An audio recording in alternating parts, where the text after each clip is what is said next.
Hello,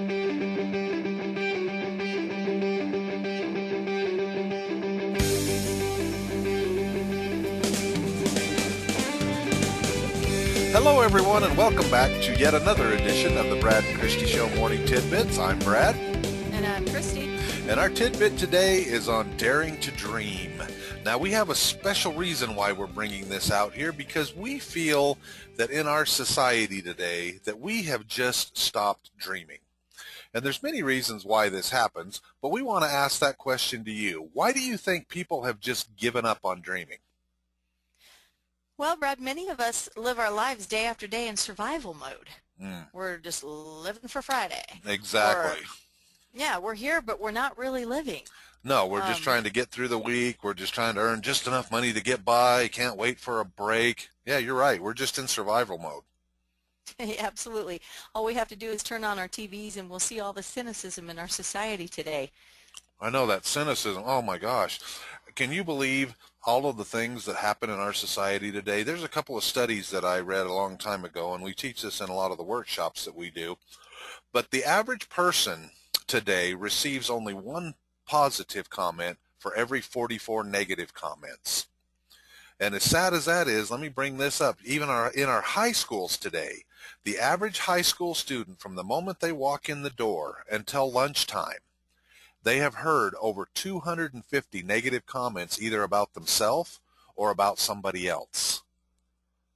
I believe it. Yeah, that negativity just is rampant in our society today. And people are afraid to dream anymore. When they put their dreams out there, what happens? People shoot them down. Exactly. And so has that happened to you? Of course it has. It's happened to all of us. But let me tell you what separates those people who get what they want in life. When I was in the insurance business years ago, I ran across these statistics that just blew my mind. And as I was going through these, even they're kind of complex, but I put them in just a simple format that'll help people to understand things.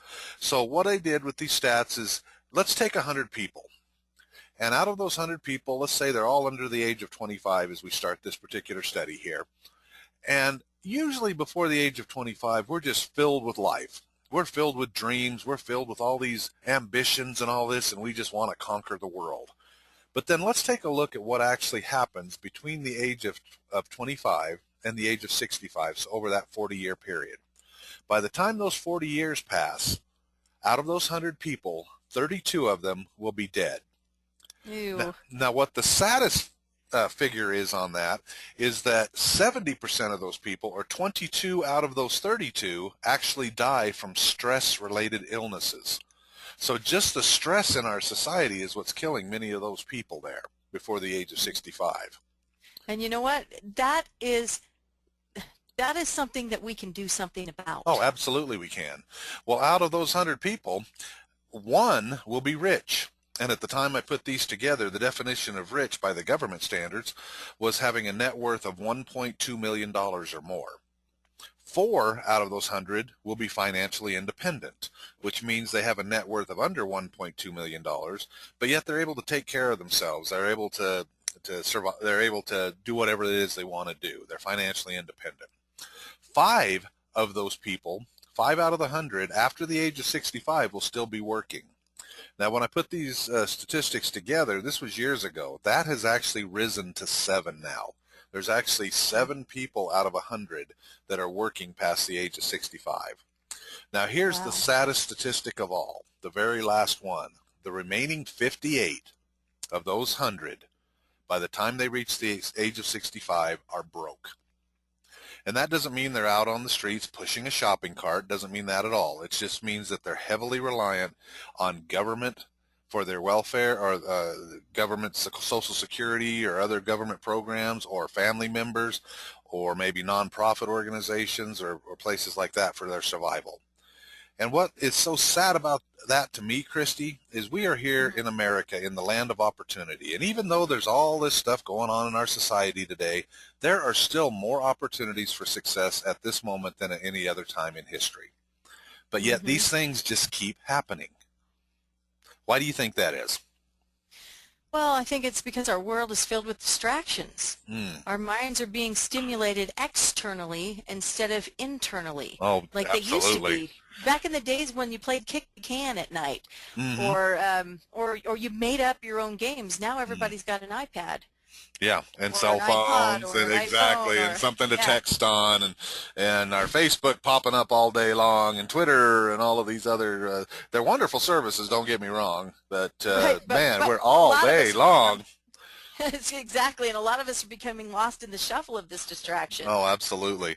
Well, and when we have all of this distraction, it's really hard for us to find our identity, is what we tag that as.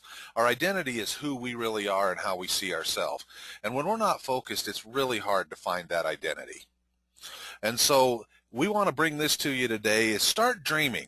Stop let stop wading through all this negativity that we have and start getting those dreams rolling and dream big.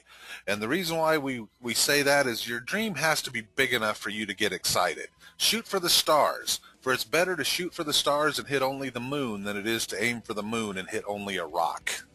Okay? That's true. And even Albert Einstein said, Never give up on what you really want to do. The person with big dreams is more powerful than the one with all the facts. and oh, how I believe that. So again, dare to dream. We hope you've enjoyed this clip.